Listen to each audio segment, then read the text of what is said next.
पटरी दुकानदारों की धरना के 34वें दिन एआईएमआईएम पार्टी के प्रदेश महासचिव ने धरना में शामिल होकर कही बड़ी बात। जी हां, बलिया जनपद से बड़ी खबर। बलिया में लगातार 34 दिनों से अपनी रोजी रोटी की मांग को लेकर पटरी दुकानदार धरना पर बैठे हैं और कुछ दिनों से भूख हड़ताल भी जारी है। पटरी दुकानदार के समर्थन में एआईएमआईएम पार्टी के प्रदेश महासचिव मोहम्मद समीर खान और जिलाध्यक्ष राकेश कुमार गुप्ता समेत पार्टी के अन्य लोग शामिल हुए। प्रदेश महासचिव ने कहा कि चुनाव के दौरान भाजपा नेताओं ने कहा था कि बलिया नगर पालिका में ट्रिपल इंजन की सरकार बनेगी तो विकास होगा, लेकिन यहाँ पर ट्रिपल इंजन की सरकार बनते ही सबसे पहले गरीब की दुकानों पर बुलडोजर चलाकर और उनकी रोजगार छीन लेने का काम किया जा रहा है। जहाँ लोग एक तरफ बेरोजगारी और महंगाई से त्रस्त थे तो दूसरी तरफ वर्षों से दुकान चला रहे पटरी दुकानदार पर बुलडोजर की कार्रवाई किया जा रहा है। प्रधानमंत्री नरेंद्र मोदी के महत्वपूर्ण योजना प्रधानमंत्री स्वनिधि योजना के अंतर्गत लोन लेने के बाद भी इनके दुकानों को तोड़ा गया, ये कहीं से भी ठीक नहीं हुआ। इसको लेकर हम लोगों की प्रतिनिधिमंडल मुख्यमंत्री योगी आदित्यनाथ से मिलकर न्याय की गुहार लगाएगी। पटरी दुकानदारों ने बताया कि इसी दुकानों पर हम लोगों ने प्रधानमंत्री स्वनिधि योजना के अंतर्गत 80-80 हज़ार रुपये का लोन भी लिया है। हम लोग लोन देने में असमर्थ हैं। इस दौरान कई दिनों से भूख हड़ताल पर बैठे दुकानदारों ने रोते बिलखते अपनी पीड़। मैं मोहम्मद समीम खान, ऑल इंडिया मजलिस इत्तेहादुल मुस्लिमीन पार्टी के प्रदेश महासचिव और हमारे जिलाध्यक्ष जी राकेश जी, जिला संगठन प्रभारी नसीम खान साहब, महासचिव साहब और तमाम पार्टी के जिम्मेदार आज हम लोग यहाँ आए हुए हैं। क्या मामला क्या है और कहाँ पर व्यापार? सबसे पहले तो मैं आप लोगों का एक बात एक शेर के माध्यम से कहना चाहूँगा। कदम कदम पे नया इम्तिहान रखती है, ऐ जिंदगी तू मेरा कितना ध्यान रखती है। आज उत्तर प्रदेश और केंद्र की ये सरकार जो ये कह रही थी कि नगर पालिका में जब हम जीत जाएंगे तो ट्रिपल इंजन की सरकार बनेगी और इसका फ़ायदा जो है यहाँ के गरीब, कमज़ोर, शोषित और व्यापारियों को मिलेगा। मैं उनसे पूछना चाहता हूँ कि आखिर एक माह से ये छोटे मझले पटरी के दुकानदार आज यहाँ जिनके आंखों में आंसू है, ये माता और पिता जिनकी उम्र जो है बच्चों की खुशहाली और अपने व्यापार को बढ़ते हुए देखने की ज़रूरत है, आज सीधे सीधे इनका व्यापार ख़त्म कर दिया गया। आखिर किसकी सरकार चल रही है? सरकार करना क्या चाहती है? तो मालूम ये होता है कि सरकार ओवर ब्रिज के नीचे जो ये दुकान लगा के जी रहे थे, यहाँ पर सुंदरीकरण करना चाहती है, यहाँ पर स्टील की पाइप लगाना चाहती है और यहाँ पर गमले में फूल लगाना चाहती है। तो मैं मोदी जी और योगी जी को बताना चाहता हूँ कि अमरे मेरे साहब, इस देश के लोगों को फूल की खुशबू से ज़्यादा रोटी की ज़रूरत है। यहाँ के लोगों को रोज़मर्रा की ज़िंदगी की ज़रूरत है, दवा की ज़रूरत है, रोज़गार की ज़रूरत है। जब से देश में जमहूरियत कायम हुआ, तमाम पार्टी के लोग, चाहे सपा के हों, बसपा के हों, कांग्रेस के लोग हों, बेरोजगारी के नाम पर इस देश में सियासत हमेशा होती रही है, लेकिन बेरोजगारी दूर करने के लिए कभी किसी ने प्रयास नहीं किया।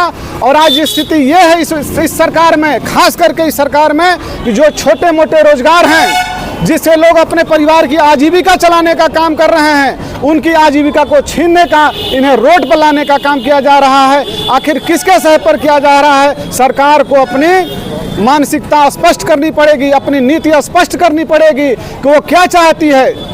और हमारी अगली लड़ाई 1 से 2 दिन के अंदर हम लोग जिलाधिकारी महोदय से इस विषय पर वार्ता करेंगे कि आखिर जिलाधिकारी महोदय साहब, आप किस तरीके से जनपद को देखना चाहते हैं। क्या हमारे जो लोग हैं, यहाँ के लोग हैं, जब जो किसी तरीके से जीने खाने का काम कर रहे हैं, अगर उनके पास बेरोजगारी आ रही है तो उनके परिवार का भरण पोषण कैसे होगा?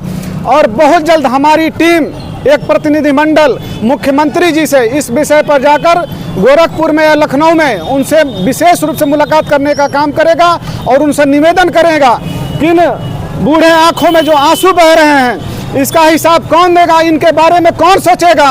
कौन है जो इनका दर्द और आंसू पोंछने का काम करेगा? हमारी पार्टी इनकी लड़ाई लड़ने का काम करेगी। हम इनको अकेला सड़क पर दम घुटते हुए नहीं छोड़ सकते, हम नहीं देख सकते। मैं राकेश कुमार गुप्ता, एआईएम का जिला अध्यक्ष बलिया। अभी आप कहाँ पे आए हैं और जो यहाँ की व्यवस्थाएं देख रहे हैं, क्या कहना चाहेंगे आप? यहाँ हम आए हैं ओवरब्रिज के नीचे, जो दुकानदार, छोटे मोटे दुकानदार हैं, जो कि 97 से सरकार द्वारा अलॉटमेंट होने के बावजूद भी इनको उजाड़ करके फेंकने का काम किया जा रहा है सरकार द्वारा। उसको बचाने का काम करने आए हैं और इनको मदद करने का काम है और इनको यहाँ रखने के लिए जिम्मेदारी बनती है अधिकारी को, जो अधिकारी अपनी खूबी पूरा नहीं कर पा रहे हैं और इनके सहयोग करने आए हैं हम लोग। क्या कहेंगे जिस तरीके से बताया गया खाना पीना कहीं जगह आवंटित किए हुए, क्या कहेंगे इस पर? ये सरासर इनके साथ दुर्व्यवहार हो रहा है और जबकि 97 से वही जिला अधिकारी इनको अलॉटमेंट किए हैं और 13 में लोन दिए हैं, सरकार में सर्वे किए हैं, 13 में सर्वे करके 23-24 में लोन दिए हैं इनको, ठीक है। और इनकी दुकान है नहीं तो लोन क्यों दिए, और इनको अस्थायी बनाए थे तब इनको लोन दिए हैं। और ये कहाँ जाएंगे आज, ये अपनी जीविका कहाँ चलाएंगे, कहाँ रहेंगे, अपनी बाल बच्चा को लेकर कहाँ जाएंगे? इस देश में रहने का इनको अधिकार नहीं है, ये देश छोड़कर भाग जाएंगे ये लोग। आप लोग क्या अब निर्णय क्या लेंगे इस पूरे घटना को? इनकी निर्णय यही लिया जाए, जब तक इनको अस्थायी रूप से कहीं रख नहीं दिया जाएगा तब तक इनकी लड़ाई रोड से और लखनऊ दिल्ली तक ले हम लोग लड़ेंगे। सरकार दी हमको लोन, अपने बच्चों को पढ़ाओ लिखाओ, अपना दूसरा धंधा करो, अपना जियो कमाओ। नगर पालिका वाले आग और हम लोग की दुकान भी तोड़ दिए और कहे कि नहीं मानोगे तुम्हारा सामान जब्त कराएंगे, तुमको पकड़ कर जेल में ले जाएंगे। हम पेट रोटी के लिए कमाने के लिए बैठे हैं कि हम चोरी चमारी के हमको जेल में ले जाएंगे। अब हमारा लड़का बैठ गया खेला खेला के तरह जेल में विदा कर देंगे। यहाँ मैं प्रशासन बोल रहा है कि तुम लोग बंद कर देंगे, नहीं खाली करोगे तो दुकान। अब कहेंगे सर हमको बाल बच्चा जियाने की पैसा कहाँ जाएंगे। अब तो 1 महीना से बैठे कोई अधिकारी नहीं आया कि तुम्हारा बाल बच्चा कैसे जी रहा है, कैसे खा रहा है। तरह तरह रात दिन हम लोग का तरह जिंदगी बीत रहा है। बच्चों कह रहे हैं कि मैं हम पढ़ नहीं पाएंगे। स्कूल मास्टर फीस मांग रहा है, कैसे हम जाएंगे, कैसे पढ़ाई करेंगे। तो माँ बाप के हेडेक हो जाए, क्या होगा कि मर जाएंगे हम लोग। कोई जीविका है नहीं है, कोई स्थान है नहीं है, तो कैसे जिएंगे हम लोग। यही तो बात है हम लोग का।